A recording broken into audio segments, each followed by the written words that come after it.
ایک دفعہ حضرت فاطمہ نے سونے کا لاکڑ پہنا تھا، حضرت امام حسن اور حسین کو چاندی کے کنگن پہنائے تھے۔ حضور کی عادت تھی سفر پہ جاتے تھے تو سب سے آخر میں حضرت فاطمہ سے ملتے، واپس آتے تو سب سے پہلے حضرت فاطمہ سے ملتے۔ میرے حبیب واپس آئے، حضرت فاطمہ کے دروازے پہ قدم رکھا تو گلے میں لاکڑ دیکھا، شہزادوں کے پاس کنگن دیکھے، وہیں سے قدم پیچھے ہٹا لیا۔ حضرت فاطمہ ہچکیاں لے کے رونے لگی۔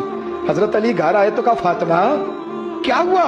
علی پتہ کوئی نہیں، حضور آئے ہیں تو لوٹ گئے ہیں، میں بڑی پریشان ہوں، پتہ کرو، زندگی میں کبھی ایسا نہیں ہوا، میرے رسول ہی مجھ سے ناراض ہو گئے۔ حضرت علی کہتے ہیں مسجد میں گیا تو نبی پاک بھی رو رہے تھے۔ میں نے کہا حضور کیا ہوا؟ فاطمہ گھر میں رو رہی ہے، آپ یہاں رو رہے ہیں۔ تو میرے حبیب نے فرمایا علی وہ محمد کی بیٹی ہو کے سونا پہنتی ہے، وہ محمد کی بیٹی ہو کے بچوں کو چاندی پہناتی ہے، سونے سے دل لگا رہی ہے۔ فرمایا اگر فاطمہ سونا پہنے گی تو میری امت کی غریب بیٹیاں کیا کریں گی؟ جو باپ نہیں لے کے دے سکے گا وہ کیا کریں گی؟